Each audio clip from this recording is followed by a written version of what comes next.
3SI Holding est une filiale du groupe Auto qui est le leader en fait européen de la vente à distance. Et donc aujourd'hui, en fait, on gère l'informatique d'une vingtaine de sociétés du groupe. Les enjeux informatiques, donc, c'est offrir la meilleure qualité de service à nos clients.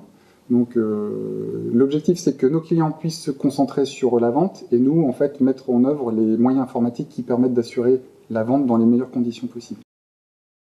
On a découvert Nexfink parce qu'on a eu la visite de Monsieur Morier chez Nexfink, qui est venu nous vanter en fait les qualités de la solution.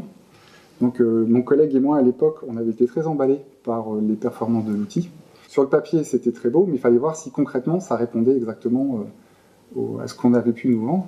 Et en fait, on n'a pas du tout été déçus par les performances de la solution. On a même été très impressionnés par la restitution qui avait été faite. Et donc très rapidement, en fait, on a installé Nexfink chez nous.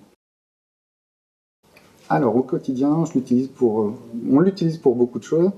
On l'utilise déjà pour de la résolution d'incidents. Donc quand le technicien service desk reçoit l'appel, il saisit dans EasyVista le numéro de poste. À ce moment-là, on a un petit tableau de bord qui s'affiche avec les informations issues de Nexfink. Et on a déjà des indicateurs sur l'état du poste. On sait déjà notamment si l'utilisateur l'a rebooté régulièrement, s'il est à jour en termes d'antivirus. Et donc ça nous donne déjà un premier élément. Et ensuite, on peut lancer une console Finder et vérifier, trouver la cause de l'incident. On l'utilise aussi pour les renouvellements de postes. Ça nous permet notamment de savoir si les deux besoins sont justifiés, si le poste est effectivement insuffisant ou s'il y a nécessité de l'upgrader.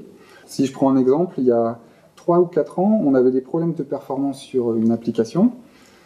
À l'époque, comme souvent dans les problèmes de performance, les deux choses qui ont été pointées du doigt, c'était le poste de travail et le réseau.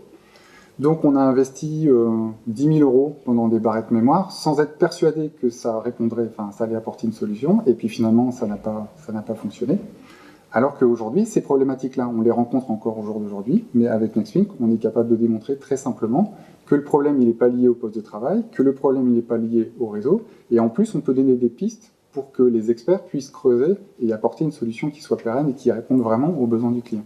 On l'utilise pour l'aspect sécurité, savoir si l'utilisateur respecte bien les règles que nous avons éditées.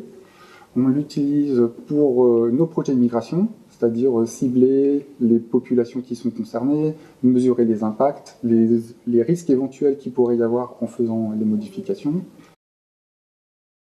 Donc aujourd'hui, l'avantage que Nexfink apporte, c'est qu'on peut identifier les produits qui sont installés et identifier les produits qui ne sont pas utilisés. Donc ce qui nous permettrait de faire des gains en termes de gestion des licences en réattribuant les licences qui ne sont pas utilisées. J'avais fait le travail pour essayer de quantifier les gains qu'on aurait pu avoir et on peut estimer qu'on aurait gagné entre 100 000 et 150 000 € avec justement cette réattribution et cette analyse des licences. En quelques mots, c'est une solution qui est simple, qui est très performante et en un mot, c'est génial en fait. C'est vraiment génial.